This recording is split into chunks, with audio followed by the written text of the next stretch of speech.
Friends आशा करছি সবাই ভালো আছেন আমিও ভালোই আছি একটু জাস্ট আমার পায়ে কালকে একটু আসসালামু ভিউয়ার্স আজকে আমার একটু পা ব্যথা থাকার জন্য আমি সেরকম ভাবে ব্লগস বানাতে পারিনি তো এখন আমি যেহেতু আমি ডেইলি ব্লগসে কিছু না কিছু দিই তো এখন আমি ফিশটা কুকিং করছি আজকে আমি সেই রেসিপিটাই নিয়ে আজকের ব্লগ শুরু করব সো আশা করছি আপনাদের ভালো লাগবে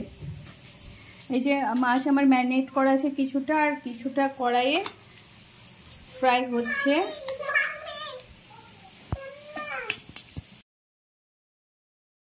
আর মাছটা মোটামুটি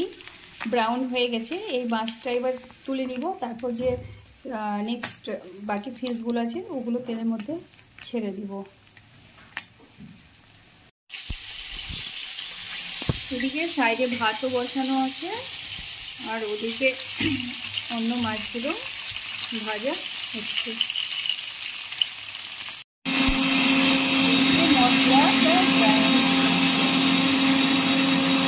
একদম পুরো পেস্ট আকারে হয়ে গেছে এখানে ছিল গার্লিক অনিয়ন অ্যান্ড চিলি অয়েলের মধ্যে অনিয়নটা বা পেঁয়াজ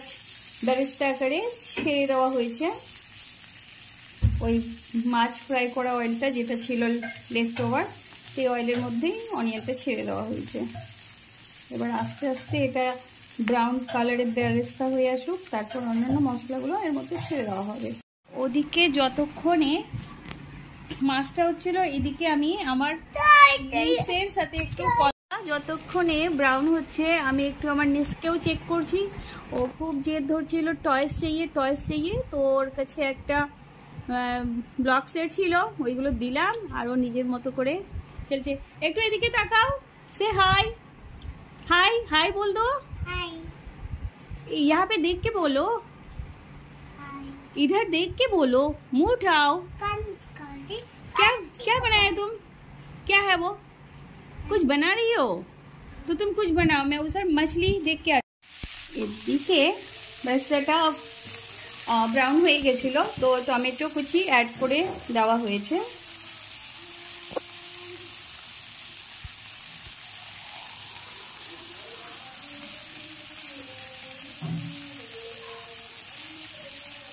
যে নেক্সট মশলা বাটাটা ছিল সেটা অ্যাড করে দেওয়া হলো এদিকে আমার ছেলেটা আসাতে ওদের ফাইট শুরু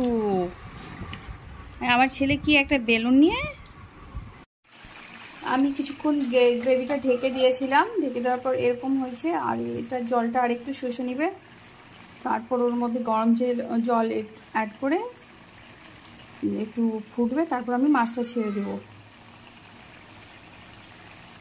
আলু ভাজার জন্য ফোড়ন দিয়ে দেওয়া হয়েছে আলুটাও ছেড়ে দেওয়া হচ্ছে আজকে নর্মাল যেগুলো আমরা ডিনারে করি সেটাই আজকে আমি আমার ভিউয়ারদের সাথে শেয়ার করবো আর কি সেরকম স্পেশাল কিছু না এটা অলমোস্ট হয়েই গেছে আর একটু ঢেকে এটা তুলে নেব এই এরকম হয়েছে এর মধ্যে জল দিয়ে তারপর মাছ ছেড়ে দেওয়া হয় যে মশলার মধ্যে জলটা ফুটেছে তারপর মাছটা দিয়ে এবার এরকমই কিছুক্ষণ ফুটবে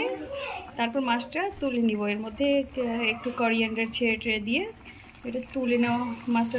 তুলে নেওয়া বা কোনো বাউল বা বাটির মধ্যে ঢেলে দেওয়া হবে আর আজকে আমাদের ডিনারে একদম মানে সাধারণত বাঙালিরা যেটা খায় সিম্পল খাবারই আছে মাছ ভাত আর তার সাথে আলু ভাজা এইসবই আছে আমাদের ডিনারে আজকে বাচ্চাদের জন্য কিছু রুটিও বানানো হচ্ছে আর এদিকে মাছটা এই পর্যায়ে আছে মাছটা অলমোস্ট হয়ে গেছে এরপর স্টোভটা বন্ধ করে মাছটা ঢেলে দেওয়া হবে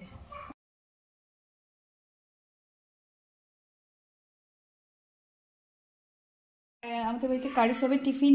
চলে এসছে আজকে ওনাকে ডিনার দিতে হবে এদিকে ওনাকে ডিনার দেওয়ার জন্য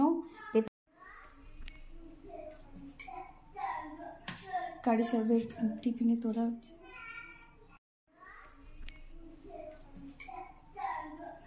কারি সাহেবের টিফিনে তোলা হচ্ছে। কারি সাহেবের টিফিন রেডি হয়ে গেছে। আজকে আমাদের ডিনারে যা আছে ওনাকে তাই দেওয়া হচ্ছে। তো